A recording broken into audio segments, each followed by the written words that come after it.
विचारलं तू पूर्ण वेळ हो. दुसऱ्या दिवशी मी त्यांना विचारलं की मी करायचं काय. ते म्हणाले तुला काय आवडतं, मंत्री व्हायचं का चळवळ. तर मी म्हणलं एकदा एक क्षणाचाही विलंब न लावता म्हणजे शंकाच नव्हती, मला चळवळ आवडते. ते म्हणले का. तर चळवळ म्हणजे रोज नवं होणं. माणूस शरीराची आंघोळ करतो, अशी काही कोणी गॅरंटी दिली नाही की एकदा आंघोळ केली की माणूस सारखा स्वच्छ राहील. चळवळ ही गोष्ट अशी आहे की जी मनाला रोज आंघोळ घालते. रोज नवीन लोक भेटतात, रोज नवीन विचार असतो. आणि तुमचं वय जे तुमच्या बरोबर लोक आहेत त्यांचं जे सरासरी वय असतं त्या वयाचे तुम्ही लोक रोज तुम्ही वयावर मात करता. तर म्हणून मला चळवळ पाहिजे. मग ते म्हणे चळवळ जर पाहिजे ते एक गोष्ट ठेवायची. चळवळ 19 ते 25 वयाचीच मुलं करतात. तरुण मुलं म्हणजे तरुणांच्या हातात देश द्या, त्याला कसं म्हणणार देश विष्कार.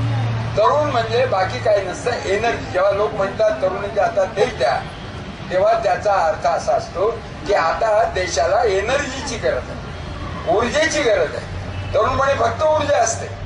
आणि 19 ते 25च्या वयापेक्षा रिक्रुटिंग जर त्यांच्यातून येत नसलं, दुसऱ्या वयातून होत असतं तर तुम्हाला कधी यश मिळत. आता माझी राशींची टीम आहे, त्यांच्या समोर सांगतो, हे सगळे इतके वयस्कर आहेत, इतके धनवान आहेत, इतके विचारवान आहेत, सगळं पक्क कळतं, पण ते चळवळीत नाही आलं.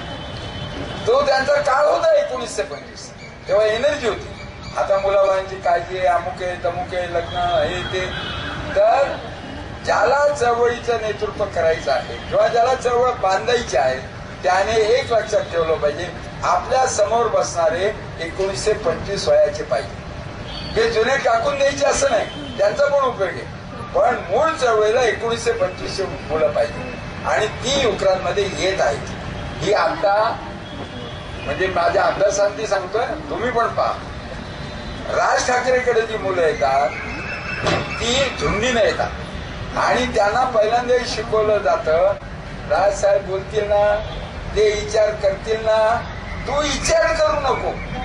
हे मेन आहे त्या संघटनेचं. आणि राज ठाकरे बोलले ना, विषय संपला, विषय संपला. तर ज्या देशामध्ये संसदीय लोकशाही आहे त्यामध्ये विचार संपूच शकत नाही सार्वजनिक जीवनात. आणि युक्रांमध्ये ते आहे की युक्रांमध्ये विचार कधी संपत नाही, चर्चा कधीच संपत नाही, अखंड चर्चा चालू असतात. म्हणजे माझी युक्रेनियनमध्ये असो किंवा आजी युक्रेनियनमध्ये.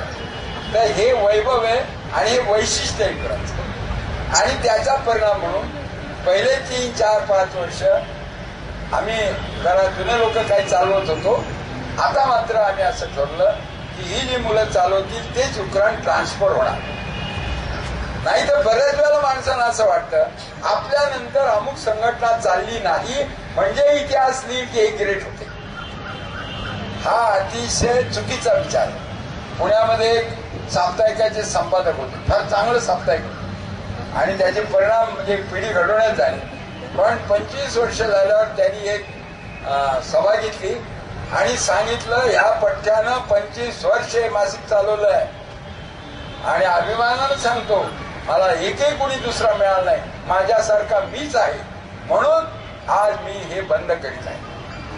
त्याच्यानंतर काही वाह्यात मुलं किंवा न समजणारी मुलं म्हणली आम्ही चालवतो काका. तर ते चालवायला लागले कारण लोकांच्या समोर ते म्हणल्यामुळे द्यावंच लागलं. आता असलं छळलं त्यांनी, त्यांना इतिहासात नाव पाहिजे होतं की यांच्या समोर हेच. तर दुसरं असं आहे की मानवी जीवनाचे बलिदान मला असल्याने मला बिलकुल असं वाटत नाही की ह्याच्यात व्यक्तिगत काहीतरी आहे. म्हणून हे अनेक लोकांना जर हे करेक्ट असेल, आता समाजाची गरज असेल की नव्या विचारावर राजकारण यावं, तर ते उद्या यायचं असेल त्याचा पाया आज टाकावा लागतो. आता हिंदुस्थान एकही पक्ष नाही. आमचे काही मित्र समाजवादी पक्षात गेले, त्यांना वाटलं मुलायम सिंग पंतप्रधान झाले की पंतप्रधान पद असं असतं की त्याला आपण सांगितलं की लगेच तो उद्या हुकूम देतो, आपण त्याला सांगितलं की लगेच उद्या देश बदल. पण मी अगदी पंतप्रधानाच्या जवळ राहिल्यामुळे चंद्रशेखरजींच्या मला माहित होतं असं घडत नाही. जे काय घडायचं ते खालून सामाजिक प्रक्रियेतूनच घडावं लागतं. तर ही सामाजिक प्रक्रिया जर योग्य असेल तर ह्याच्या